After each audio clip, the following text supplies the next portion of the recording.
Hi foodie friends, I'm Jessica Ann with Savory Experiments, and today we are making caramelized onions. They're a versatile ingredient that can be used for anything from French onion soup to quesadillas and of course with your homemade pierogies. They're super easy, but there's one thing to keep in mind. You want to make sure that you cook them slow and steady. These are not a recipe that you want to speed up and rush, or else you'll just end up with sauteed onions, and those aren't the same as caramelized. Let's get started. The first thing we're gonna do is turn on our heat. Slow and steady wins the race, like I said, so we wanna make sure that it is on a low temperature. Start as low as your burner goes. And melt about 2 tablespoons of unsalted butter right on in the pan. I prefer to use butter because it helps caramelize, give that brown color to the onions. But if you want to use another neutral oil like olive oil or a vegetable oil, even avocado oil or coconut oil, feel free.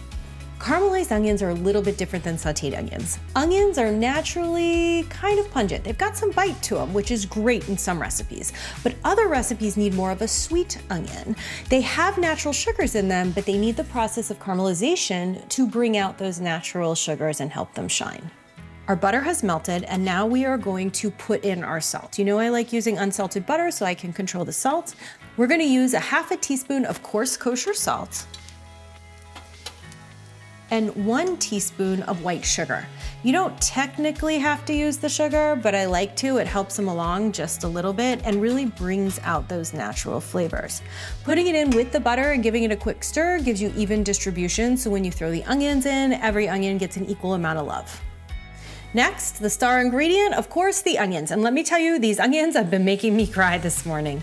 One of the tricks to getting perfect caramelized onions is making sure that they are evenly cut. If you've got some that are super thick and some that are thin, it's not gonna work as well.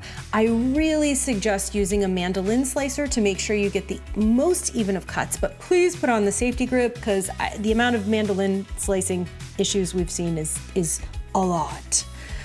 Get those right on in.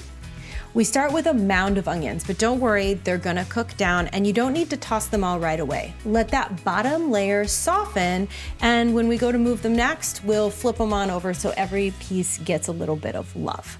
Caramelized onions are something you have to babysit a little bit, so this isn't a hands-off type of recipe, but you can do it while you're cooking something else. You can listen to your book on tape, you can drink a glass of wine. Just make sure you stay close by. You're gonna wanna toss them about every 5 to 10 minutes so they get an equal amount of brown on them. It takes about 20 minutes to start seeing that caramel color shine through. And at that point, you can take them off the burner whenever you'd like. The longer they cook, the sweeter they're gonna get and the more caramel flavor and color you're going to bring out in the onions. We're gonna let these sit, and about 20 minutes, we'll see the first hint of caramel color. We're about halfway through, and we know this because the onions are starting to get that signature caramel color on them. They're a light brown. They're very similar to spinach. They break down. This is over half that they've already broken down. So you have all those onions that just reduce to not much at all, although this is still a lot of onion. If at any point your onions start to get little browned bits, you can deglaze the pan with a splash of wine, which is why I have it sitting out here, or you can just drink your wine. We're gonna cook these down for another 20 to 25 minutes to get to the full caramelization. But honestly, it's personal preference. If you wanna take them off now, you're gonna get a little bit more of that onion bite with a little bit of sweet. Honestly, they're the best of sweet and savory. But if you wanna go for full sweet caramelized onions, do the whole 45 minutes. I like the full sweet, so I am going to keep going until they are nice and dark.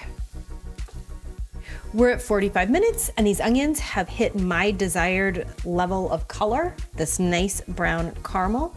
They could be used in a host of recipes. They are super flavorful, they are super rich. These are gonna be destined for a juicy hamburger, but you can use them however you want. From my kitchen to yours, have a great day.